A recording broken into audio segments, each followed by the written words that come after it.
There's a space base being built on a beach in Somalia, an actual launch site for satellites and maybe even a lunar program, and plans to test ballistic missiles. Some of this has got a lot of people upset. Israel is not amused. That might be because the country building that base is not even Somalia. It's Turkey.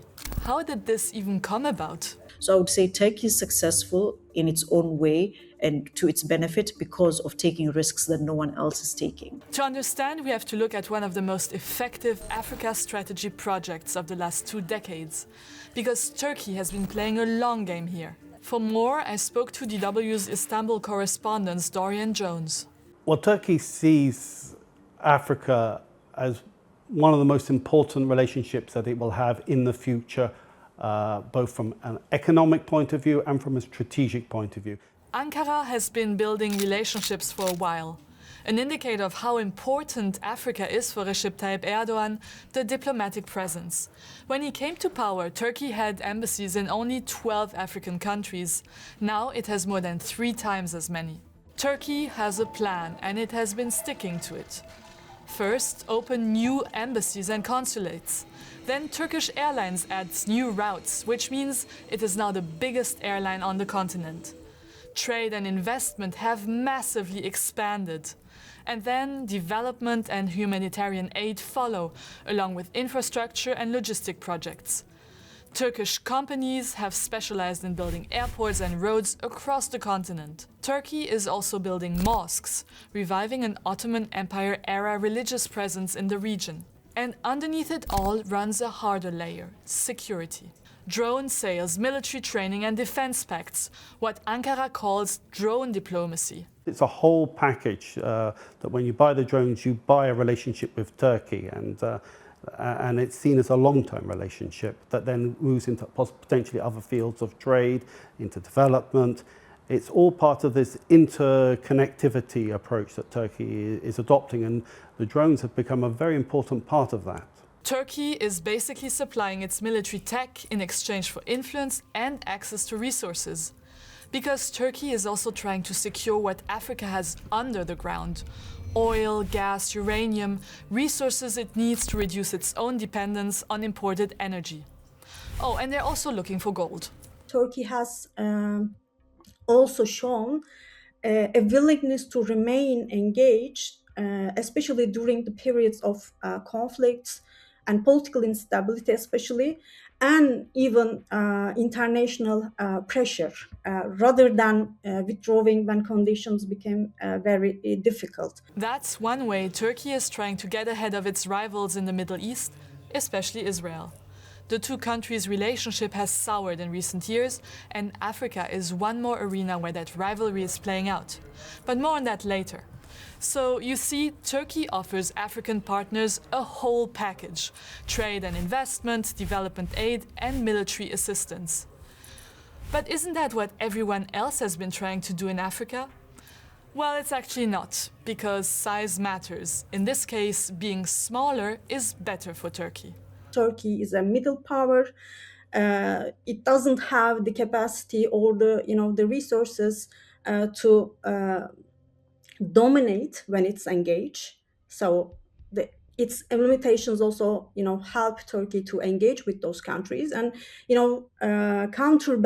playing a counterbalancing role.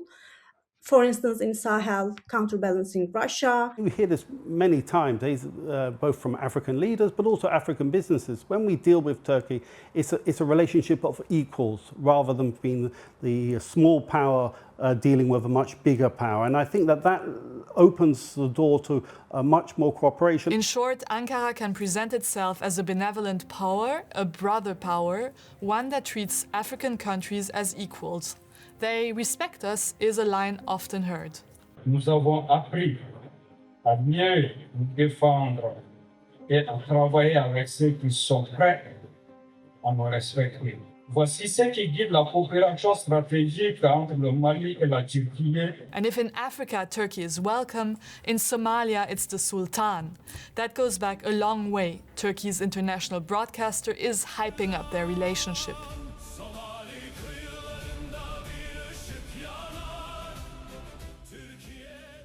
Even before he became president, Erdogan visited Mogadishu at the height of a devastating drought.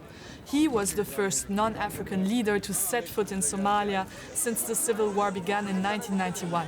For Prime Minister Erdogan to come in 2011 and go into the IDP camps at the height of the Al Shabab insurgency when Al Shabab was in the city. At that time, Al Shabab had still not left Mogadishu. That was a huge risk, and it paid off. Just look at the map. The Horn of Africa and Somalia in particular sit near strategic choke points. Not just the gateway to the Red Sea, but the western shore of the Indo-Pacific too, and close to major trade and energy corridors. France, China and the US all have bases next door in Djibouti. Erdogan chose Somalia instead. Since that visit in 2011, Turkey has put $1 billion into the country and become a major player in Somalia. For instance, it opened its biggest army training camp abroad, Turksom, in the capital Mogadishu, where it trains the top ranks and future top ranks of Somalia's army and police. Turkish drones back the Somali commando fighting the Islamist insurgency movement Al Shabab. And in 2024, a crisis pushed Mogadishu even further into Ankara's arms. Somalia's neighbor Ethiopia was set to recognize Somaliland, a breakaway region that's technically part of Somalia. We were faced by what we perceived as an existential threat, where the unity of Somalia has always been inviolable, and the idea that Somaliland and Ethiopia could go into an MOU, I think, jerked the government into action, and they went to Turkey as an actor to intervene, to provide support.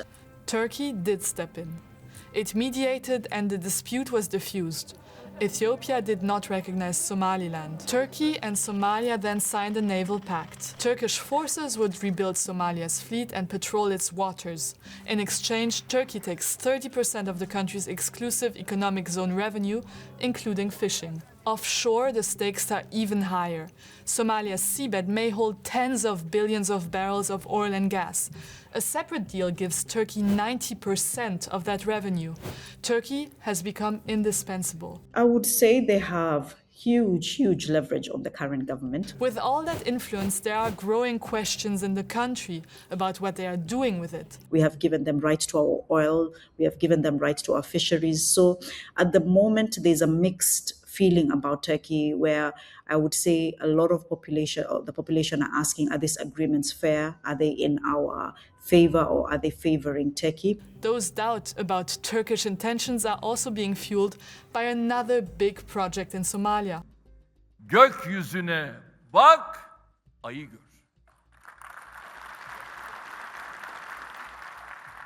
Evet, İnşallah aya gidiyoruz.